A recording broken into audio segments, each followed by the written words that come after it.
Hey, welcome to the channel Collector's Life for me. Today we're going to be showcasing 3 of the mutants from Thundercats. So these are 1/12 scale 6-inch figures. We'll go from my least favorite to my most favorite of these 3. Starting with Jackalman. So here's Jackalman. We'll start with his sculpt. It's actually a pretty good looking figure. There could definitely be some added detail in the paint jobs on these figures, but for the most part, they look great. The molds look great. The head sculpts are done nicely, so I really like the expression he has there. It's kind of stoic. And now we'll check out his posability. So he's got a hip joint there, standard knee joints, and then a ball ankle joint for the legs. We'll say this is an issue with this particular figure and a few others as well, is these ankle joints are very loose.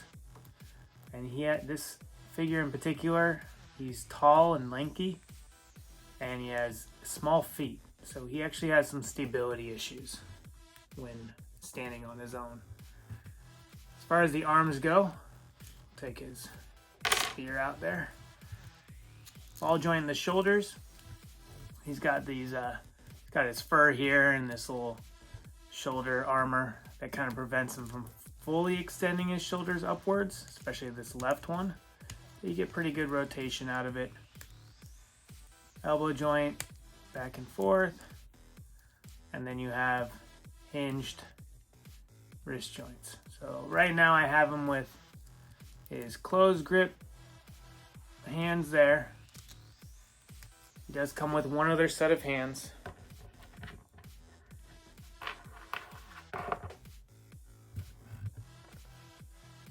A left and right hinge joint. Kind of a slightly more open hand grip. Not very useful, to be honest, on this figure. Even his closed grip hands have a tough time holding his weapons. So you'll see here's the closed grip on this side here, and we slide this in and you see it just slides all the way down. There's no way to get him to actually hold it any lower on the staff without it sliding. So that's another issue. Overall, I do like the character. Jackal Man, he was the spy of the mutants for Mumm-Ra.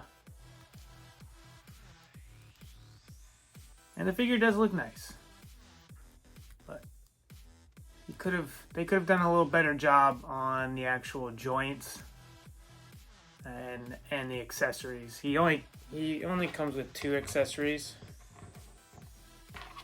So the first being this axe spear, which has nice detail. And see, it's very interesting because some of these paint jobs on the accessories, I mean, it might be tough to see, but there's a mix between brown and black, so it kind of looks like there's weathering or shadowing on there. And on the actual axe, you can see like this top portion has some nice shimmer to it, and then back here it's kind of a flat gray. So you can tell they're capable of doing better detailing on the paint jobs,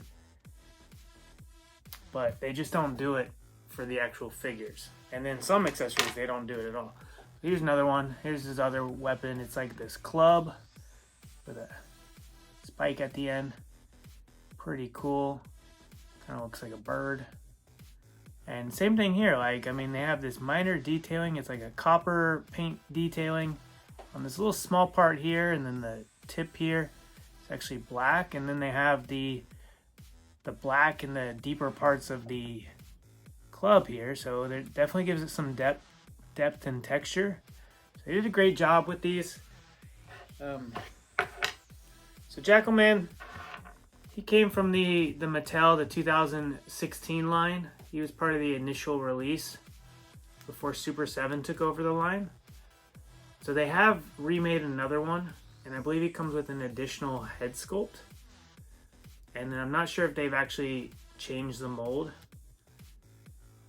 I hope they did a little bit, because I think Super 7 has done a better job with some of the figures as far as the the joints and the posability goes.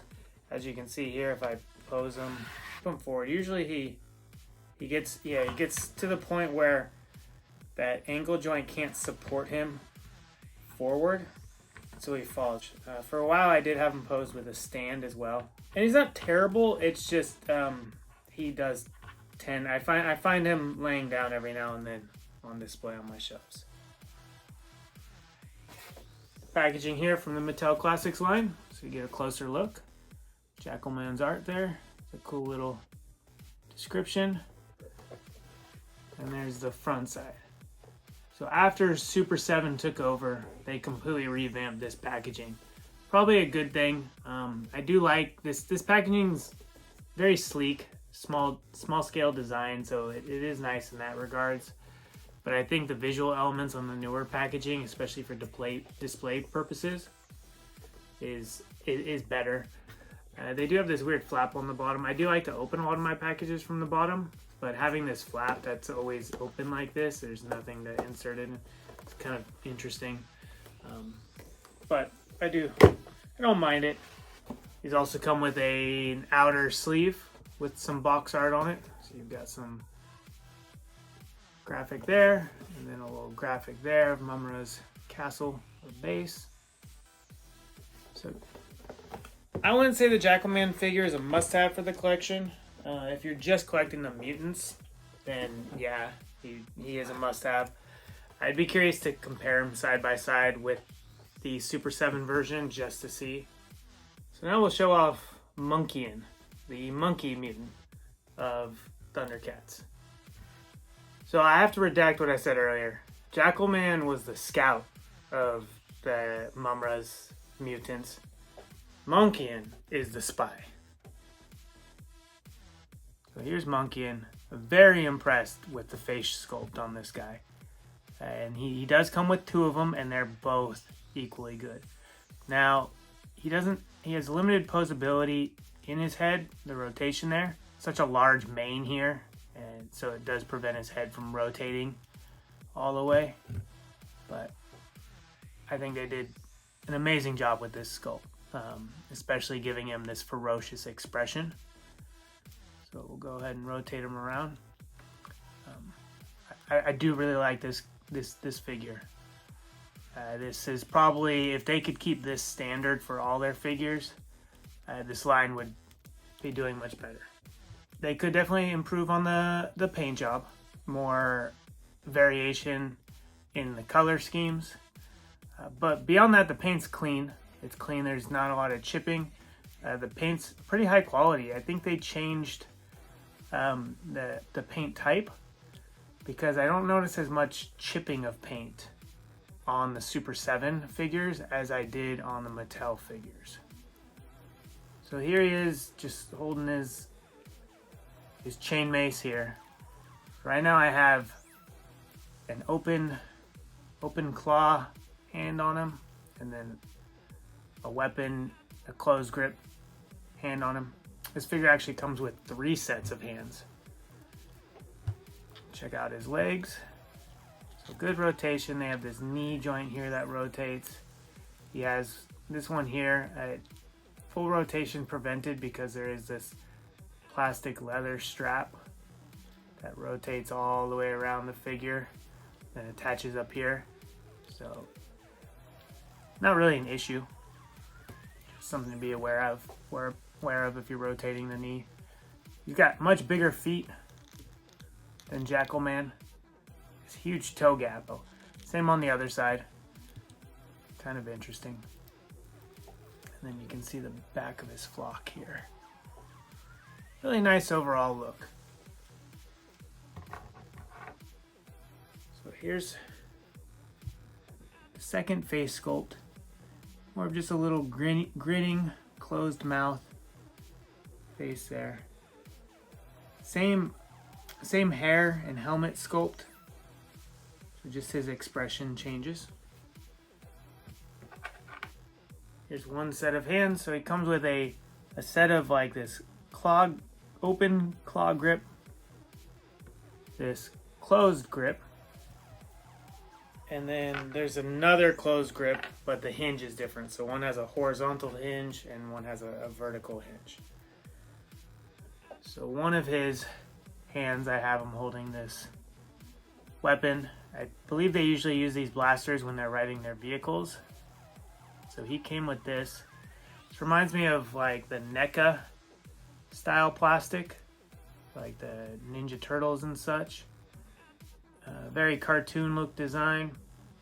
The paint is bland. I mean, it's just a single color over it, no detailing at all. So that's definitely a downside on this accessory. Kind of thinking that maybe this kind of accessory should come with the vehicles or come in like an accessory pack. And then he comes with this cool shield, which actually looks great on the surface. It's a nice little gold monkey face there, gold emblem. And it's 3D, so it pops out of the shield.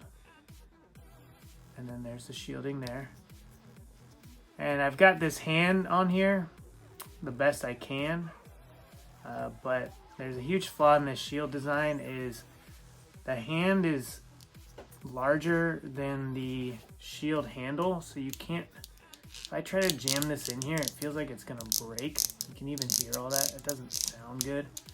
The fingers aren't rubberized well, so it's not, I just don't think they tested this before, you know, making sure you could hold it properly, because this is not, I'll even put it on his hand right now. So these all just have the pin that you ease that out, pop a new one in, and you can see like the way he has to hold it, that's not right. Nobody holds it like that. It's a weird, so it's kind of a waste of an accessory beyond how it looks. Yeah, and they could have easily solved this.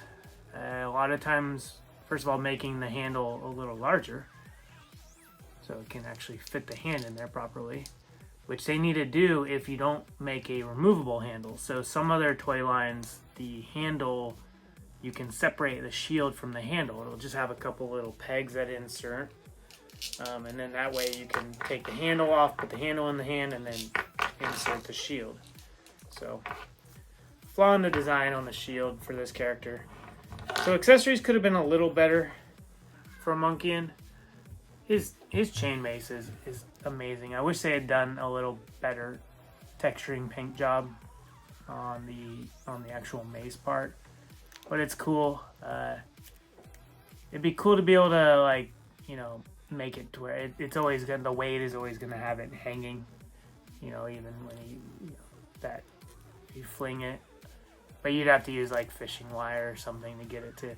Maybe they could have made one where the chain wasn't a loose chain like this. It was like a rigid, stiff plastic chain, so it looked like, you know, it was actually holding it up in the air. And they could have done that to replace maybe the blaster that he came with. Beyond that, this figure is ultra posable, very sturdy. I'm a big fan. This one is definitely, I recommend this if you're looking to, if you have to pick and choose which figures you get and whatnot. I think he's one that is definitely on the plus side. Take a look at the packaging. So here's the packaging from Super 7. So they upgraded it. They've got Mumm-Ra's emblem there, Thundercats logo, and wording there. And then they have this sleeve. So even if you're just displaying this, I mean, that looks beautiful. And then slide this off. You've got your blister packaging there. So if you keep your figure in the package, but you want to keep them displayed, that's a nice clean packaging there. Flip it on the back side. You got this awesome graphic. I think they upscaled the graphic design on the back of the packaging. The Super 7, your price of entry is a little higher than a lot of people would like, but you do get nice quality packaging. The figures, it's kind of hit and miss. It depends on the specific figure and the mold. There's definitely some we'll be checking out later that have some serious design issues in them, and I wouldn't recommend going out and purchasing them unless you're looking just to collect the entire line. So that's Monkian. He's definitely one of my favorites in this line. Glad I added him to the collection. Now, last but certainly not least for this video is my favorite, maybe my favorite in the entire line, I'm not sure yet, but Slithe, the reptilian mutant. He's the character that was just a chef in the reptilian mutant army, but when they got to Third Earth, he kind of became his self-appointed general of the reptilian army, which is pretty cool. I mean, that's fun. But this figure is, I don't know where they could have improved on this figure. Maybe in the paint job, but even that is, I think they did a great job. So here's Slithe. He's definitely larger. I mean, you can see this is a very form-specific mold. I don't even know if they could use this mold for any other characters besides other, reptilians in the mutant armies. But he's got this hunchback thing, got this huge tail. Pretty. He's a stockier figure. He's not as tall as Monkian because he's got this slouch or this hunch. So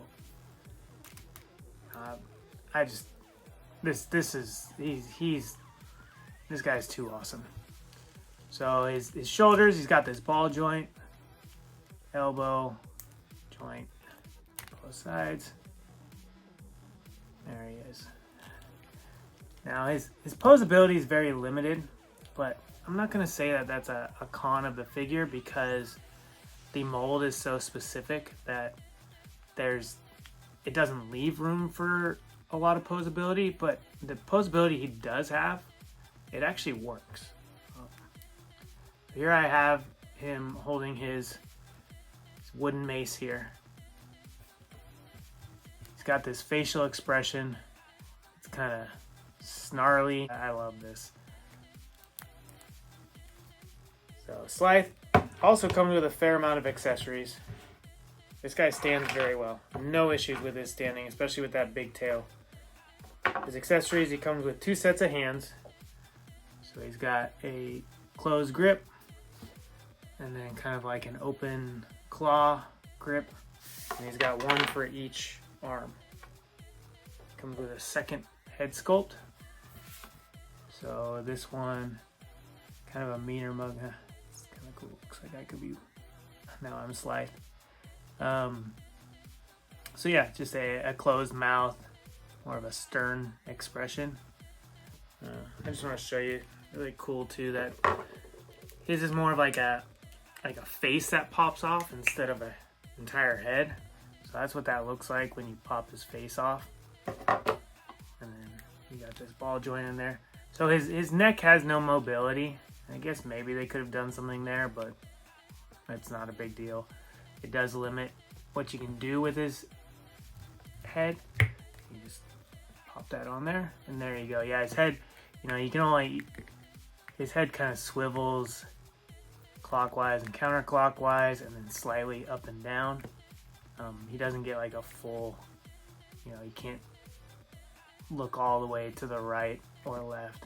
But I still think that it's pretty good for what it is. So yeah. And then he comes with 3 weapons.